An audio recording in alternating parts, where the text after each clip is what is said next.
जय Jagannath hello learners आपण स्वागत मोर MT study mate YouTube channel को आज आम आलोचना करवा दशम श्रेणी संबल विषयर प्रथम पाठ संबल और तार विकास विषय को प्रथम आम जानिबा संबल कौन।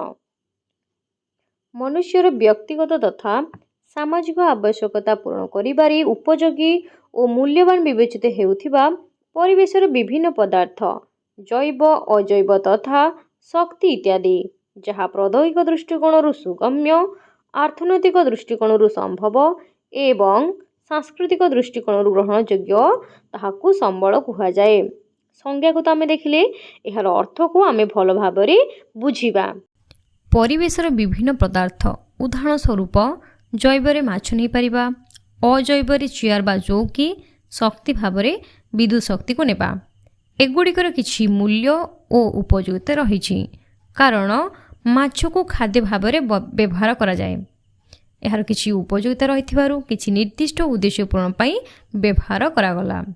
सेहीपरि चेयर जड़े व्यक्ति व्यवहार करुछि एहा सह समाजर अन्य व्यक्ति माने मध्य व्यवहार करिथांती।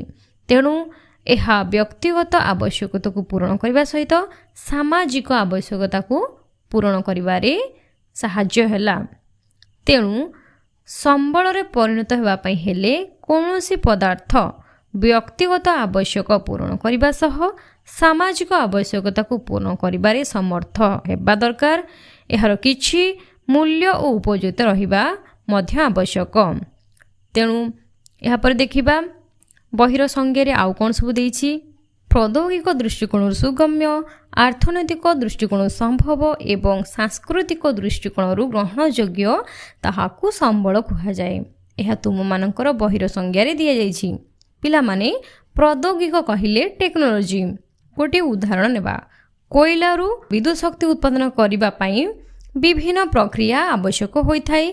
एही समस्त प्रक्रिया को टेक्नोलोजी सहाय्य रे करा जाइथाय एवं एही समस्त जिनस को संपादन करने पई अर्थनीति बा पैसार आवश्यकता होइथाय। शेषरे एही कोयला को समस्त लोक एवं संस्कृति ग्रहण करिथाय।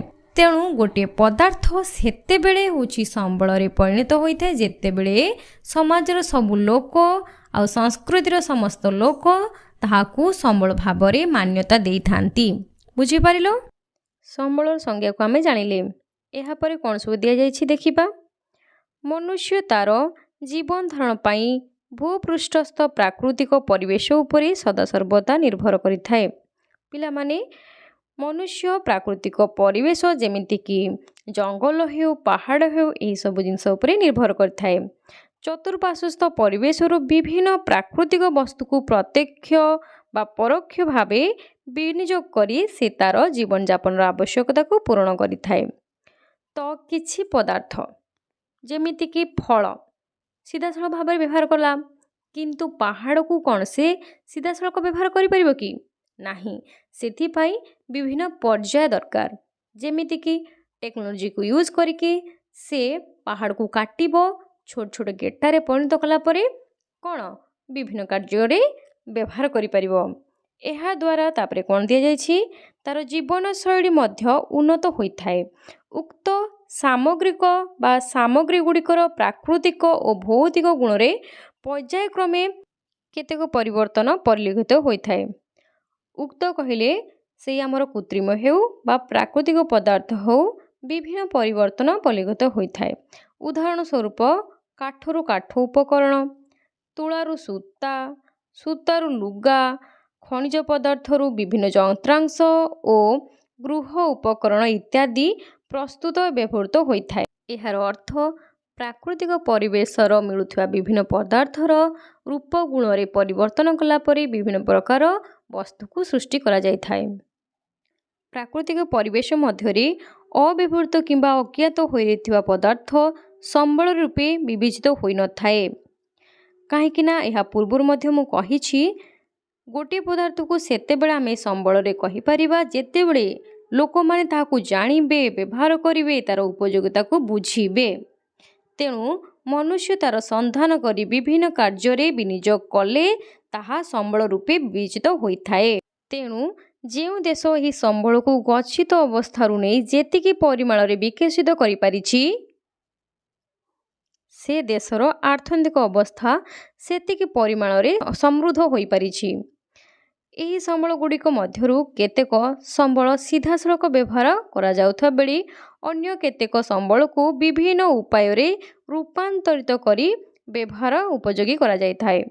ଏହି ରୂପାନ୍ତରଣ ପ୍ରକ୍ରିୟା ପ୍ରାକୃତିକ ପରିବେଶର ପ୍ରକୃତି, ମନୁଷ୍ୟ, ପ୍ରଦୋଗ ଓ ଅନୁଷ୍ଠାନ ମଧ୍ୟରେ ଥିବା ପରସ୍ପର ନିର୍ଭରଶୀଳତା ଉପରେ ନିର୍ଭର କରିଥାଏ। ଏହି ରୂପାନ୍ତରଣ ପ୍ରକ୍ରିୟା କ'ଣ? ତୁମ ବହିରେ ଗୋଟିଏ ଛବି ଦେଇଛି ବା ଚିତ୍ର ଦେଇଛି, ତାହା ମାଧ୍ୟମରେ ଆମେ ବୁଝିବା। ଏଠାରେ ଏକ ତ୍ରିଭୁଜାକୃତି ଚିତ୍ର ଦିଆଯାଇଛି।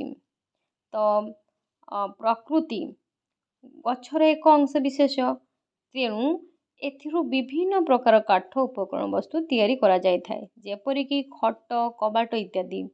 ଏହିସବୁ ଜିନିଷ ଗୁଡ଼ିକ ପ୍ରସ୍ତୁତି ପାଇଁ ପ୍ରଦୋଗ ବା ଟେକ୍ନୋଲୋଜି ଆବଶ୍ୟକତା ହୋଇଥାଏ। ସମସ୍ତ ଜିନିଷ ବିକ୍ରି ହେବା ପାଇଁ କେଉଁଠିକି ଯିବ? ମାର୍କେଟକୁ ଯିବ ବା ଅନୁଷ୍ଠାନ ପାଖକୁ ଯିବ। ଏହିପରି ଭାବରେ ଆମର ପ୍ରକୃତି, ପ୍ରଦୋଗ, ଅନୁଷ୍ଠାନ ପରସ୍ପର ସହିତ ଅନ୍ତଃନିର୍ଭରଶୀଳ। ଅନେକ ଭାବନ୍ତି ଯେ ସମ୍ବଳ ହେଉଛି ପ୍ରକୃତିର ଏକ ମୁକ୍ତଦାନ, ମାତ୍ର ଏହା ଯଥାର୍ଥ ନୁହେଁ। କାରଣ ଯଦି ସମ୍ବଳକୁ ଆମେ ଅବିଚାରିତ ଭାବରେ ବ୍ୟବହାର କରି ଚାଲିବ, ଦିନ ଆସିବ ସମସ୍ତ ସମ୍ବଳ ଶେଷ ହୋଇଯିବ। ତେଣୁ ସମ୍ବଳ ପ୍ରକୃତିର ଏକ ମୁକ୍ତଦାନ ନୁହଁ। ସମ୍ବଳ ହେଉଛି ମାନବୀୟ କାର୍ଯ୍ୟକଳାପର କ୍ରିୟାତ୍ମକ ବସ୍ତୁ। ସମ୍ବଳର ବ୍ୟବହାର କ୍ଷେତ୍ରରେ ମନୁଷ୍ୟର ଭୂମିକା ବିଶେଷ ଉଲ୍ଲେଖଯୋଗ୍ୟ। କାରଣ ମନୁଷ୍ୟକୁ ସମ୍ବଳର ସ୍ରଷ୍ଟା, ଉପଭୋକ୍ତା ଓ କ୍ଷୟକାରୀ କାରକ ଭାବରେ ବିଚାର କରାଯାଏ। କାହିଁକି ନା ପ୍ରକୃତିର ବିଭିନ୍ନ ପଦାର୍ଥରୁ ହିଁ ମନୁଷ୍ୟ ସମ୍ବଳ ସୃଷ୍ଟି କରିଥାଏ। ସେହି ସବୁ ସମ୍ବଳକୁ ମନୁଷ୍ୟ ହିଁ କ'ଣ କରେ? ବ୍ୟବହାର କରେ, ତାପରେ ତାହାକୁ ମଧ୍ୟ ଧ୍ୱଂସ କରିଥାଏ। ତେଣୁ ଅର୍ଥନୈତିକ ଭୂଗୋଳରେ ମନୁଷ୍ୟକୁ ଏକ ମୁଖ୍ୟ କର୍ତ୍ତା ଭାବରେ ଗ୍ରହଣ କରାଯାଇଥାଏ। କାରଣ ଉତ୍ପାଦନ, ବଣ୍ଟନ, ବ୍ୟବହାର ଓ କ୍ଷୟ ପ୍ରଭୃତି ସମସ୍ତ ପ୍ରକ୍ରିୟା ମନୁଷ୍ୟ ଦ୍ୱାରା ସମ୍ପାଦିତ ହୋଇଥାଏ। ସେଥିପାଇଁ ମନୁଷ୍ୟକୁ ମଧ୍ୟ ଏକ ସମ୍ବଳ ଭାବେ ଗ୍ରହଣ କରାଯାଇଥାଏ, ଯାହାକୁ ମାନବ ସମ୍ବଳ କୁହାଯାଏ। ବୁଝିପାରିଲ? ମନୁଷ୍ୟକୁ କାହିଁକି ମାନବ ସମ୍ବଳ କୁହାଯାଏ? କାହିଁକି ନା ମନୁଷ୍ୟ ହିଁ ନିଜର ଜ୍ଞାନ, ବୁଦ୍ଧି, କୌଶଳକୁ ପ୍ରୟୋଗ କରିକି ସମ୍ବଳ ସୃଷ୍ଟି କରିଥାଏ ଏବଂ ଏହାକୁ ମଧ୍ୟ ଧ୍ୱଂସ କରିଥାଏ। କୌଣସି ଦେଶର ଲୋକମାନଙ୍କର ଜୀବନ ଧାରଣ ମାନ ଉକ୍ତ ଦେଶର ସମ୍ବଳ ଓ ଜନସଂଖ୍ୟାର ଗୁଣ ଓ ଆକାର ଉପରେ ନିର୍ଭର କରିଥାଏ। ତେଣୁ କୌଣସି ଦେଶର ସଭ୍ୟତା କିମ୍ବା ଅର୍ଥନୈତିକ ବିକାଶ ଉକ୍ତ ଦେଶର ଜନସଂଖ୍ୟା, ପ୍ରାକୃତିକ ସମ୍ବଳ ଓ ମନୁଷ୍ୟମାନଙ୍କର ସମ୍ବଳ ବ୍ୟବହାରକାରୀ ଗୁଣ ଉପରେ ନିର୍ଭର କରିଥାଏ। ଏହାର ଅର୍ଥ ଯେଉଁ ଦେଶର ଲୋକମାନେ ଉନ୍ନତ ହୋଇଥାନ୍ତି, ତାଙ୍କର ଜ୍ଞାନ, କୌଶଳ ରହିଥାଏ, ପ୍ରାଚୁର୍ଯ୍ୟ, ସମ୍ବଳ ମଧ୍ୟ ରହିଥାଏ, ସେ ଦେଶ ନିହାତି ଭାବରେ ବିକାଶ ହୋଇପାରିଥାଏ। ସମ୍ବଳର 4ଟି ବିଶେଷତ୍ୱ ହେଉଛି ଉପଯୋଗିତା ବା ୟୁଟିଲିଟି, କାର୍ଯ୍ୟଦକ୍ଷତା ବା ଫଙ୍କସନାଲିଟି, 3ରେ ସୁଲଭତା ବା ଆଭେଲେବିଲିଟି ଏବଂ ପରିବର୍ତ୍ତନଶୀଳତା ବା ଚେଞ୍ଜଆବିଲିଟି। ପ୍ରଥମତଃ ସମ୍ବଳ ମନୁଷ୍ୟର ବ୍ୟବହାର ଉପଯୋଗୀ ହେବା ଆବଶ୍ୟକ।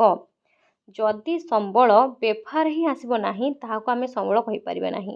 ମନେକର ଆମେ ସମସ୍ତେ ଜାଣିଛନ୍ତି ଯେ ସମୁଦ୍ର ଭିତରେ ହଜାର ହଜାର ଟନ୍ର ସୁନାରୂପା ଅଛି। ସେ ଥାଉ, ଯେତେବେଳେ ପର୍ଯ୍ୟନ୍ତ ସେ ଲୋକମାନେ ତାହାକୁ ଆଣିବେ ନାହିଁ, ବ୍ୟବହାର କରିବେ ନାହିଁ, ତାହା କ'ଣ ସମ୍ବଳ କହିପାରିବେ?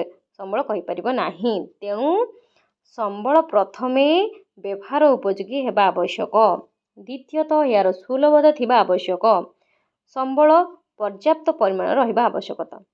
ତୃତୀୟତଃ ସମ୍ବଳ ବିଭିନ୍ନ ପ୍ରକ୍ରିୟା ମାଧ୍ୟମରେ ମନୁଷ୍ୟର ଆବଶ୍ୟକତା ପୂରଣ କରିବାରେ ସହାୟକ ହେବା ଆବଶ୍ୟକ। ସେହିସବୁ ଜିନିଷ ମନୁଷ୍ୟର ଆବଶ୍ୟକତାକୁ ପୂରଣ କରିବା ଦରକାର। ଏବଂ ଚତୁର୍ଥତଃ ବ୍ୟବହାର ଅନୁସାରେ ବୈଜ୍ଞାନିକ ଉପାୟରେ ଏହାକୁ ପରିବର୍ତ୍ତନ କରାଯାଇ ପାରୁଥିବା ଆବଶ୍ୟକ। ଯଦି ଆମେ ବୈଜ୍ଞାନିକ ଉପାୟରେ ତାକୁ ପରିବର୍ତ୍ତନ କରିପାରିବା ନାହିଁ, ତାହେଲେ ସମୟ ଆସିଲେ ଏହା ବିଭିନ୍ନ ପ୍ରକାର ସମସ୍ୟା ସୃଷ୍ଟି କରିପାରିବ। ତେଣୁ ଏସବୁ ଗୁଡ଼ିକ ହେଉଛି ସମ୍ବଳର ବିଶେଷତ୍ୱ ବୋଲି ଆମେ ଜାଣିଲେ। ବର୍ତ୍ତମାନ ଆମେ ଜାଣିବା ସମ୍ବଳର ପ୍ରକାର ଭେଦ। ଉତ୍ପତ୍ତି, ବ୍ୟବହାର, ଗୁଣ ଇତ୍ୟାଦି ଅନୁସାରେ ସମ୍ବଳକୁ ବିଭିନ୍ନ ଭାଗରେ ବିଭକ୍ତ କରାଯାଇଛି। ସେଗୁଡ଼ିକ ହେଲା ପ୍ରକୃତି ଅନୁସାରେ ସମ୍ବଳକୁ ପ୍ରାକୃତିକ ସମ୍ବଳ ଭାବରେ ବା ନ୍ୟାଚୁରାଲ ରିସୋର୍ସ ଭାବରେ ବିଭକ୍ତ କରାଗଲା। ପ୍ରକୃତିରେ ଥିବା ଯେଉଁ ପଦାର୍ଥ ଓ ଶକ୍ତି ଦ୍ୱାରା ମନୁଷ୍ୟ ପ୍ରତ୍ୟକ୍ଷ ପରୋକ୍ଷ ଭାବେ ଉପକୃତ ହୋଇଥାଏ ସେଗୁଡ଼ିକୁ ପ୍ରାକୃତିକ ସମ୍ବଳ କୁହାଯାଏ। ଯଥା ଭୂମି, ମୃତ୍ତିକା, ଅରଣ୍ୟ, ବନ୍ୟପ୍ରାଣୀ, ଜଳ, ବାୟୁ, ଖଣିଜ ପଦାର୍ଥ, ଶକ୍ତି ଇତ୍ୟାଦି। ଏହାର ଅର୍ଥ ହେଉଛି ଯେଉଁ ପଦାର୍ଥ ଗୁଡ଼ିକ ବା ଯେଉଁ ସମ୍ବଳ ଗୁଡ଼ିକ ପ୍ରକୃତି ଦ୍ୱାରା ସୃଷ୍ଟି ତାହାକୁ ପ୍ରାକୃତିକ ସମ୍ବଳ କୁହାଯାଏ। ଉଦାହରଣ ସ୍ୱରୂପ ଆମର ମୃତ୍ତିକା ହେଉ, ପାହାଡ଼ ହେଉ, ଏଗୁଡ଼ିକ ହେଉଛି ପ୍ରାକୃତିକ ସମ୍ବଳ ଯାହାକି ମନୁଷ୍ୟର ବିନା ସାହାଯ୍ୟରେ ଆପେ ଆପେ ସୃଷ୍ଟି ହୋଇଥାଏ। ସାଂସ୍କୃତିକ ସମ୍ବଳ ବା କଲଚରାଲ ରିସୋର୍ସେସ୍। ସଭ୍ୟତାର ବିକାଶ କ୍ରମରେ ମନୁଷ୍ୟ ନିଜର ଦକ୍ଷତା ଓ କାରିଗରୀ ଜ୍ଞାନ କୌଶଳ ମାଧ୍ୟମରେ ପ୍ରାକୃତିକ ସମ୍ବଳକୁ ରୂପାନ୍ତରିତ କରି କିମ୍ବା ଅବିକଳ ଭାବରେ ବିଭିନ୍ନ ଉପାୟରେ ବ୍ୟବହାର ଉପଯୋଗୀ କରିପାରିଛି। ବିଭିନ୍ନ ମାନୁଷୀକୃତ ସାଂସ୍କୃତିକ ଓ ଅର୍ଥନୈତିକ ଅନୁଷ୍ଠାନ, ଶିଳ୍ପ, ଶିକ୍ଷା, ସ୍ୱାସ୍ଥ୍ୟ, ଗମନାଗମନ, ବାଣିଜ୍ୟ, ଅର୍ଥ ଲଗାଣ, ଅର୍ଥ ସଞ୍ଚାଳନ, ସାମାଜିକ ରାଜନୈତିକ ଅନୁଷ୍ଠାନ ଏହି ସମ୍ବଳର ଅନ୍ତର୍ଗତ। ଏହାର ଅର୍ଥକୁ ଆମେ ବୁଝିବା ଭଲ ଭାବରେ। ସାଂସ୍କୃତିକ ସମ୍ବଳ କହିଲେ ମାନବକୃତ ସମ୍ବଳକୁ ବୁଝାଏ। କିପରି ଭାବରେ ମନୁଷ୍ୟ ନିଜର ଜ୍ଞାନ, କୌଶଳ, ଚିନ୍ତାଧାରା ମାଧ୍ୟମରେ ବିଭିନ୍ନ ପ୍ରକାର ସମ୍ବଳକୁ ସୃଷ୍ଟି କରିପାରିଛି। ଯେମିତିକି ଘରଟେ ନିଜର ବୁଦ୍ଧି ବଳରେ ସେ ତିଆରି କରିଛି। ସେହିପରି ଅନୁଷ୍ଠାନ, ବିଦ୍ୟାଳୟ, ଗମନାଗମନ ଏହିସବୁ ଜିନିଷ ହେଉଛି ଆମର ସାଂସ୍କୃତିକ ସମ୍ବଳର ଅନ୍ତର୍ଗତ। ମାନବ ସମ୍ବଳ ବା ହ୍ୟୁମାନ୍ ରିସୋର୍ସେସ୍। ମନୁଷ୍ୟକୁ ସ୍ୱତନ୍ତ୍ର ଭାବେ ଏକ ବିଶିଷ୍ଟ ସମ୍ବଳ ଭାବେ ବିବେଚନା କରାଯାଏ। ମନୁଷ୍ୟ ଏବଂ ତା'ର ପରିବେଶ ଓ ସାଂସ୍କୃତିକ ସଂଗଠନର ମିଳିତ ପ୍ରକ୍ରିୟାରେ ସମ୍ବଳର ସୃଷ୍ଟି ହୋଇଥାଏ। ଯଥା ସଂରଚନା, ସଂସ୍ଥାନ, ଗୁଣବତ୍ତା ଇତ୍ୟାଦି।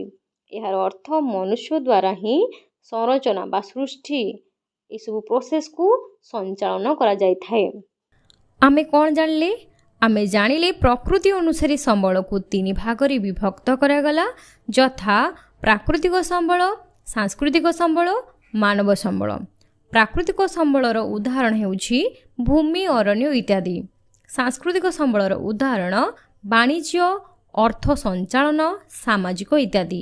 ମାନବ ସମ୍ବଳର ଉଦାହରଣ ସଂରଚନା, ସଂସ୍ଥାନ ଇତ୍ୟାଦି। ବର୍ତ୍ତମାନ ଆମେ ଦେଖିବା ଉତ୍ପତ୍ତି ଅନୁସାରେ ସମ୍ବଳକୁ 2 ଭାଗରେ ବିଭକ୍ତ କରାଯାଇଛି।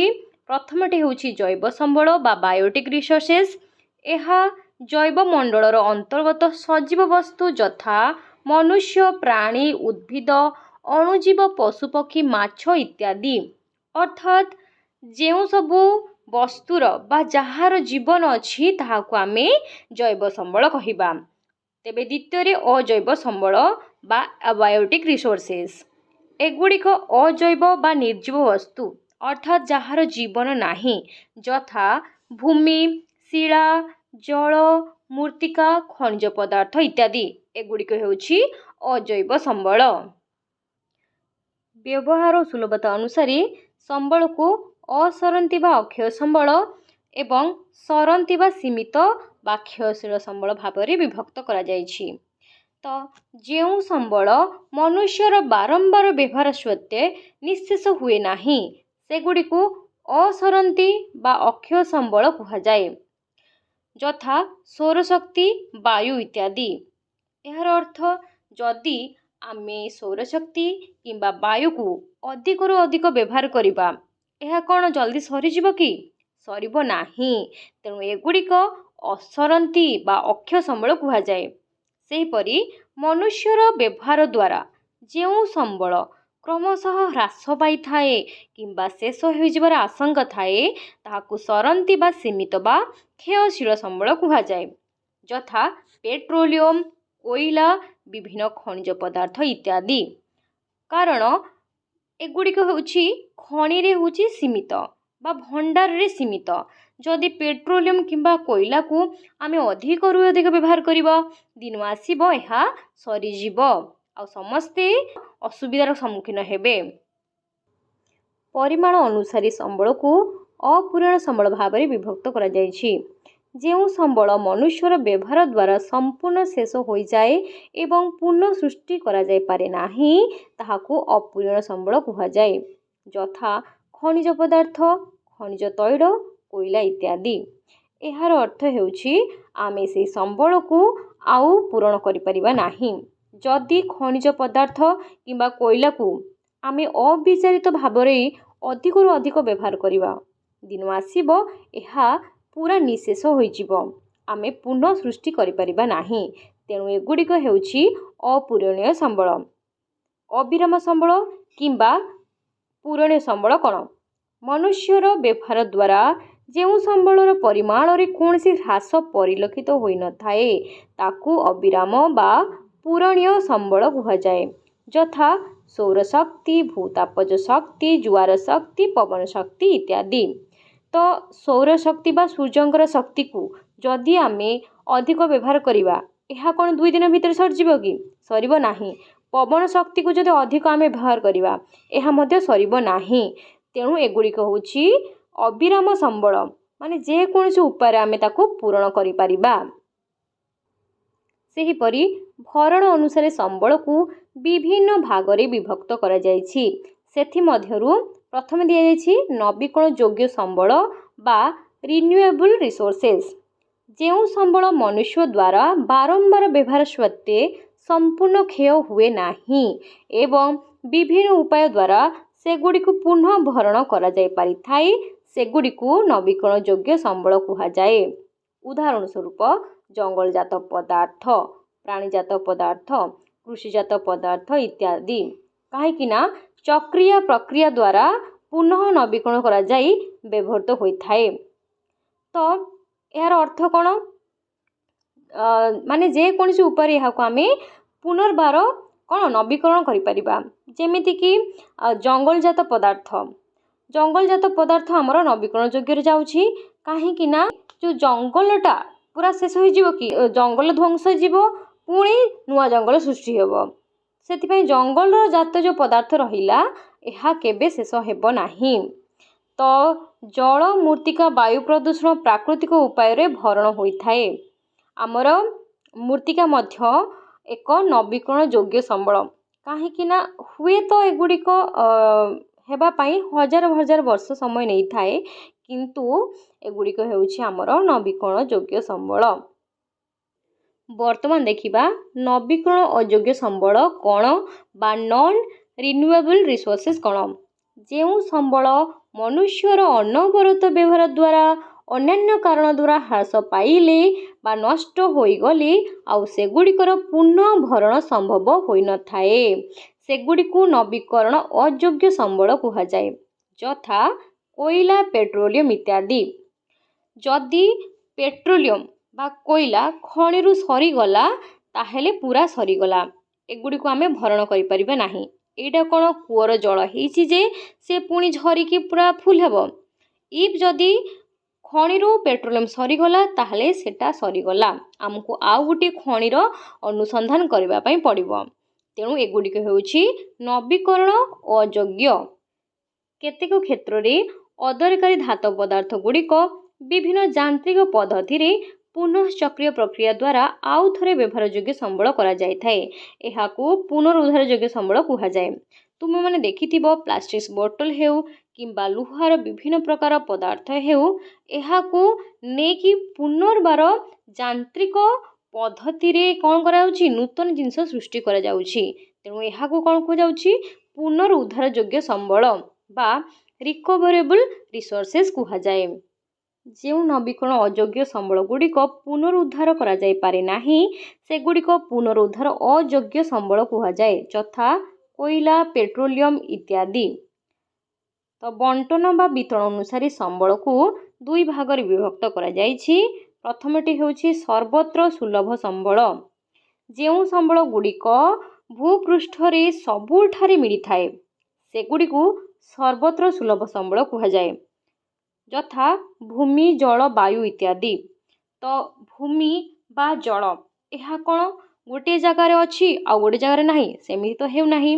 ଯଦି ଆମେ ଭୂମି ଦେଖିବା, ସିଏ ସବୁଆଡ଼େ ଅଛି କି ନାହିଁ? ତେଣୁ ଏଗୁଡ଼ିକ ହେଉଛି ସର୍ବତ୍ର ସୁଲଭ ସମ୍ବଳ। ତ ସ୍ଥାନୀୟ ସମ୍ବଳ କ'ଣ? ଯେଉଁ ସମ୍ବଳ ଗୁଡ଼ିକ ଭୂପୃଷ୍ଠର କେତେକ ନିର୍ଦ୍ଦିଷ୍ଟ ସ୍ଥାନରେ ସୀମିତ ଭାବେ ମିଳିଥାଏ, ସେଗୁଡ଼ିକୁ ସ୍ଥାନୀୟ ସମ୍ବଳ କୁହାଯାଏ। ଯଥା ଖଣିଜ ପଦାର୍ଥ। ତେବେ ଏଇ ଯେଉଁ ଖଣିଜ ପଦାର୍ଥ ଏହା ଏକ ନିର୍ଦ୍ଦିଷ୍ଟ ଜାଗାରେ ଅଛି।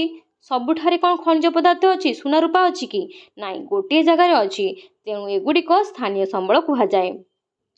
ବିକାଶ ସ୍ତର ଅନୁସାରେ ମଧ୍ୟ ସମ୍ବଳକୁ ବିଭିନ୍ନ ଭାଗରେ ବିଭକ୍ତ କରାଯାଇଛି। ତ ପ୍ରଥମେ ଦିଆଯାଇଛି ଗଚ୍ଛିତ ସମ୍ବଳ ବା ପୋଟେନ୍ସିଆଲ ରିସୋର୍ସେସ୍।